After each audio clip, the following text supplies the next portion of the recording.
দেখো ডালটা ফুলে গিয়েছে, 2 ঘন্টা ফুলিয়ে রাখলাম গরম জল দিয়ে, ফুলে গিয়েছে। এবার এটাকে মিক্সিতে দেবো।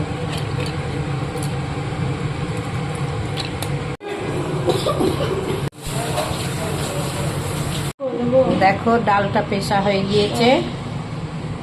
তো এর মধ্যে আমি এখন দিয়ে দেব মৌরি, জিরা, সব গোটা গোটা, লঙ্কার গুঁড়ো, আর দিয়ে দেব হিং। নুন দেব না, কারণ জলের মধ্যে নুন থাকবে, তো তো নুন দেব না। এটাকে সব এবার দিয়ে ফেটবো। সব এগুলোকে দিয়ে রেখেছি, এই যে এবার এগুলোকে মেশাবো।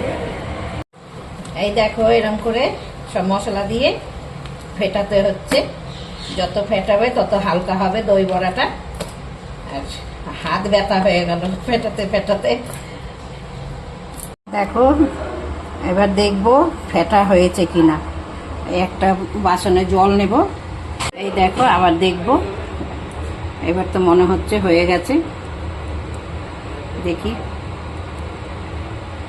এই দেখো ভেসে গিয়েছে, হয়েছে, ভাসছে, এবার হয়ে গিয়েছে। একটা পাত্রতে জল নিয়ে নিয়েছি, এর মধ্যে এবার এই যে বিট নুন দিয়ে দেবো।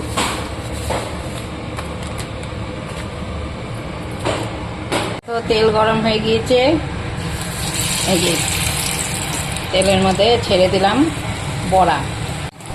দেখো দিয়ে দিয়েছি তেলের ওপরে। দেখো ভাজা হয়ে গিয়েছে, লাল লাল হয়ে গিয়েছে। এটাকে এখন উঠাবো, উঠিয়ে নুন জলে দিয়ে দেবো ডাইরেক্ট, এটা ফুলে যাবে।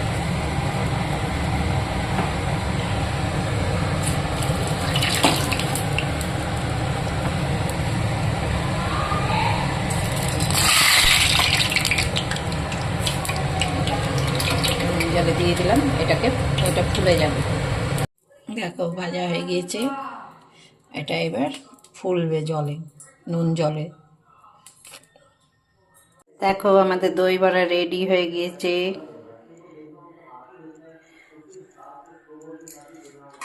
এর মধ্যে এবার দিয়ে দেবো মশলা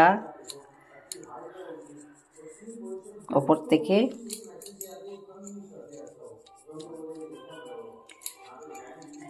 যাতে টেস্ট লাগে খেতে, এই জিরার গুঁড়ো, দেখেছ?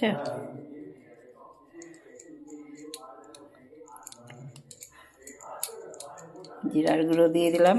এবার একটু দিয়ে দেবো লঙ্কার গুঁড়ো, দেখতে কালারফুল ভালো লাগে দই বড়াতে।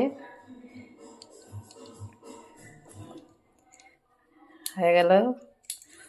এইবার দিয়ে দেব চাটনি, চাটনি দিয়ে দেবো একটু একটু, ইমলির চাটনি। দেখতে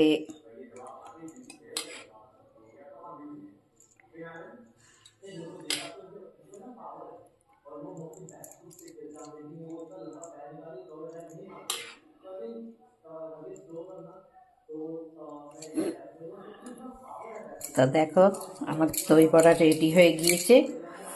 তো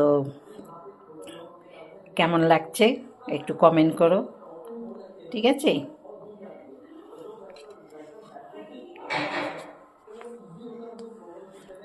দেখো দই বড়া রেডি।